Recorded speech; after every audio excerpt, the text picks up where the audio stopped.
आज हम लोग डिस्कस करेंगे अपने एनिमल टिश्यू के सेकेंड टाइप के बारे में। हमारा टॉपिक है कनेक्टिव टिश्यू।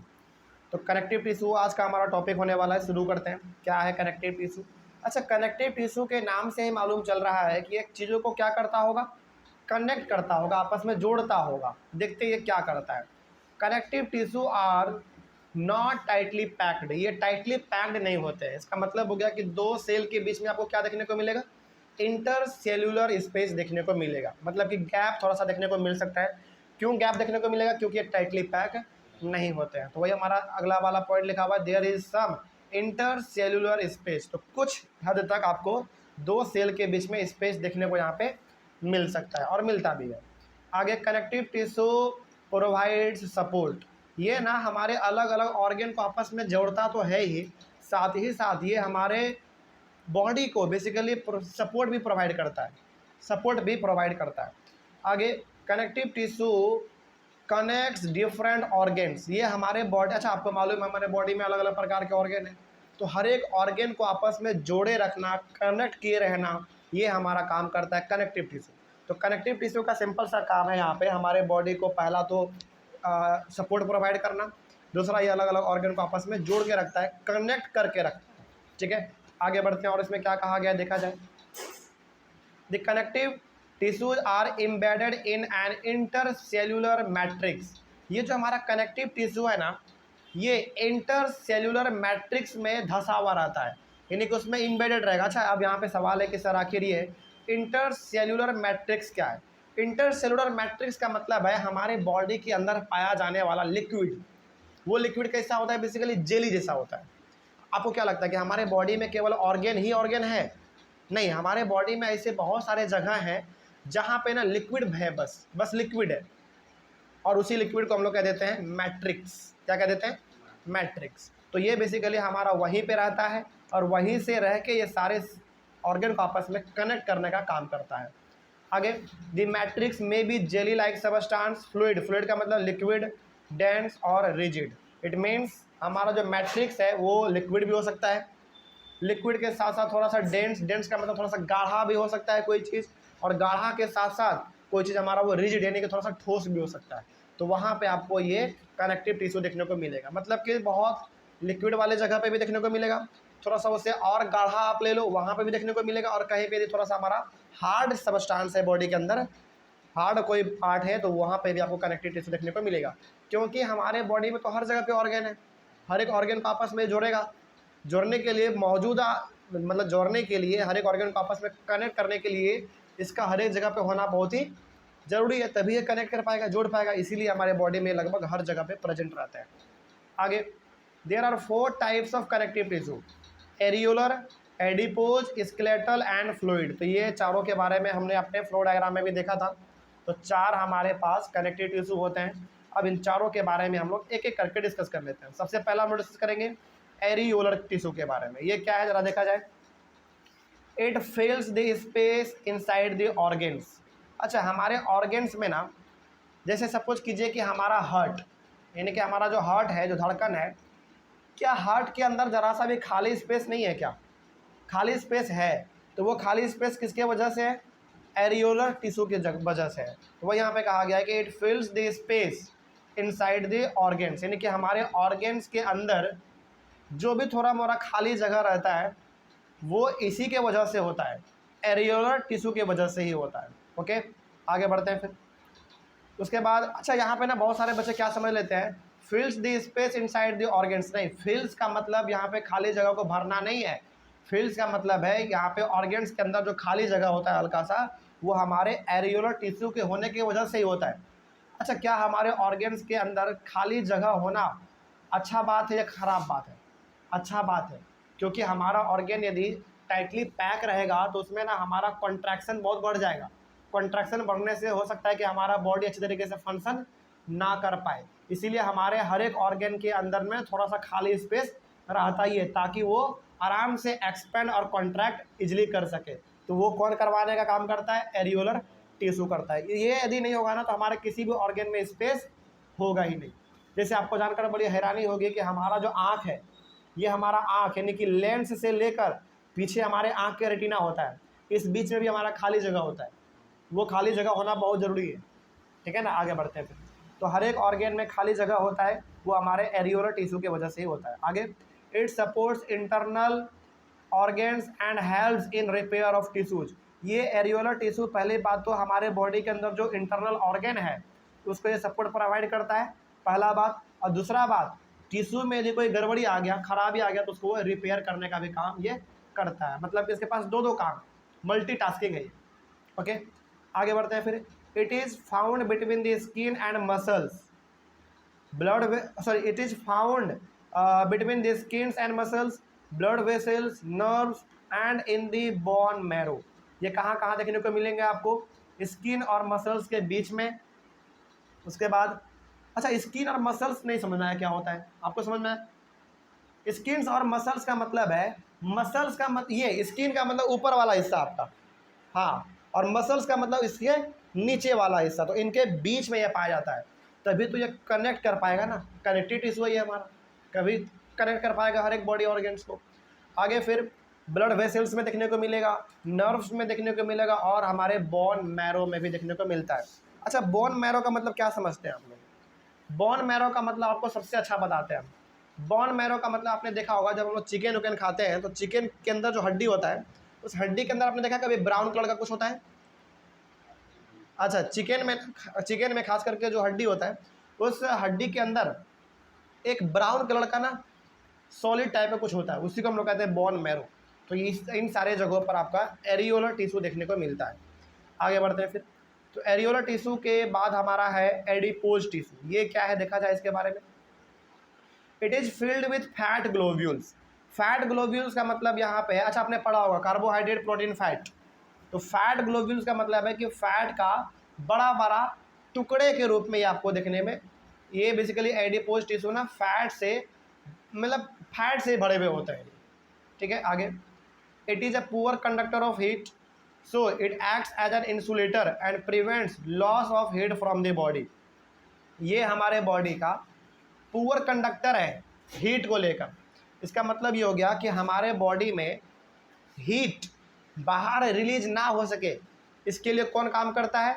एडिपोज टिश्यू करता है। इसका मतलब, अब बताइए सबसे पहली बात, एडिपोज टिश्यू हमारे बॉडी का एक पुअर कंडक्टर है हीट का। पुअर कंडक्टर का मतलब हो गया कि ये हीट को ट्रांसफ़र नहीं कर पाएगा, नहीं कर पाएगा। इसका मतलब हीट हमारे बॉडी के अंदर ही रहेगा, और हमारे बॉडी के अंदर हीट का होना बहुत ही ज़रूरी है, याद रखिएगा इस बात को। मतलब ये हो गया कि हमारे बॉडी से हीट बाहर इसलिए नहीं निकल पाता है क्योंकि यहाँ पे जो बाहर निकालने का काम करेगा वो तो हमारा पुअर कंडक्टर है, तो क्या वो कभी हीट को बाहर निकाल पाएगा? नहीं निकाल पाएगा। इसलिए हमारे बॉडी में हीट रहना ज़रूरी है, और हमारा बॉडी अक्सर कैसा रहता है मालूम है? हीट रहता है, गर्म रहता है, ठीक है ना। कभी आप इसको टेम्परेचर पे नापिएगा तो नॉर्मल टेम्परेचर आपके बॉडी का 35-36 डिग्री तो आराम से मिल जाएगा आपको, ठीक है ना। इसी की वजह से होता है, क्योंकि ये हमारा पुअर कंडक्टर है, ये हीट को बाहर निकाल नहीं पाता है, तो हीट हमारे बॉडी के अंदर ही रह जाता है। आगे फिर, it is found below the skin and between internal organs. ये जो हमारा स्किन है ऊपर का, ये स्किन और हमारे बॉडी के अंदर जो ऑर्गेन है, इन्हीं दोनों के बीच में ये पाया जाएगा। मतलब कि स्किन और ऑर्गेन के बीच में ये पाया जाता है एडिपोज टिश्यू। उसके बाद है हमारा स्केलेटल टिश्यू। चलिए, स्केलेटल टिश्यू में ना हम लोगों को 4 चीज़ पढ़ना पड़ता है। Skeletal tissues is made up of bone, ligaments, tendons and cartilage. तो ये चारों चीज़ से मिल के हमारा पूरा बनता है स्केलेटल टिश्यू। तो बेसिकली आप यहाँ पे कह सकते हैं कि स्केलेटल टिश्यू में हम लोगों को 4 चीज़ पढ़ना पड़ता है। पहला बोन, उसके बाद लिगामेंट्स, उसके बाद टेंडन्स, और उसके बाद फिर कार्टिलेज। इनके बारे में आपने ना बचपन वाले क्लास में बहुत पढ़ा है कि बोन क्या होता है, लिगामेंट क्या होता है, टेंडन्स क्या होता है, कार्टिलेज क्या होता है। चलिए, इन सब के बारे में थोड़ा सा हम लोग छोटा सा जानकारी भी ले लेते हैं। क्या है? सबसे पहले बोन के बारे में देखते हैं क्या है। It forms the framework and supports the body. हमारे बॉडी का फ्रेमवर्क कैसा होगा, मतलब कि हमारे बॉडी का डिजाइन कैसा होगा, ये कौन डिसाइड करता है? बोन डिसाइड करता है। जैसे मान लीजिए कि आप भगवान ना करे कि ऐसा किसी के साथ हो, लेकिन आपने देखा होगा कि किसी किसी का ना एक हाथ ही नहीं होता है। हाथ नहीं है इसका मतलब कि उसके पास बोन नहीं है, हड्डी नहीं है, तो उसका बॉडी का डिजाइन अलग होता है होता है ना। तो बोन ही डिसाइड करता है कि आपके बॉडी का डिजाइन कैसा होगा, ठीक है ना। आगे बढ़ते हैं। उसके बाद फिर, और ये हमारे बॉडी को सबसे बड़ा सपोर्ट प्रोवाइड करता है। यदि आपके बॉडी में बोन ही ना हो तो क्या आप चल पाएंगे? नहीं चल पाएंगे। अच्छा एक इमेजिन कीजिए कि आपके बॉडी में से सारे हड्डी को बाहर निकाल दिया जाए, क्या आप चल पाएंगे? नहीं चल पाएंगे, आप एक रबर बन जाएंगे। रबर का मतलब हो गया आपको जहाँ रख दिया जाएगा आप वहीं रह जाएंगे, है ना। तो बोन ही वो है जो हमारे बॉडी को सपोर्ट प्रोवाइड करता है और हमारे बॉडी के डिज़ाइन को वो डिसाइड करता है कि आपका बॉडी का डिज़ाइन कैसा होगा। उसके बाद फिर हमारा है it is a strong and non flexible tissue. ये स्ट्रॉन्ग होता है, पहला बात। दूसरा बात, ये नॉन फ्लेक्सिबल है। नॉन फ्लेक्सिबल मतलब हो गया ये लचीला नहीं होता है। एग्जाम्पल बताइए आप, जैसे हमारा जो ये जांग का हड्डी होता है, थाई का, क्या ये फ्लेक्सिबल है? नहीं। क्या फ्लेक्सिबल है? नहीं, फ्लेक्सिबल कहाँ है, ये तो बिल्कुल एकदम ठोस है, मजबूत है ये हमारा, तो ये फ्लेक्सिबल नहीं होते हैं। तो बोन हमारा फ्लेक्सिबल नहीं होता है। उसके बाद it is made up of calcium and phosphorus compounds. तो ये हमारा बोन कैल्शियम और फॉस्फोरस से मिलके बना होता है। अच्छा, आपने देखा होगा कि अक्सर हम लोग जो हॉर्लिक्स ये सब पीते हैं उसमें क्या बोलता है कि कैल्शियम है। कैल्शियम है, इसका मतलब है कि वो आपके हड्डी को मजबूत बना रहा है, क्योंकि हमारा हड्डी कैल्शियम और फॉस्फोरस से मिलकर बना होता है। तो टीवी में जो ऐड चलता है हॉर्लिक्स का, वो क्या कहता है?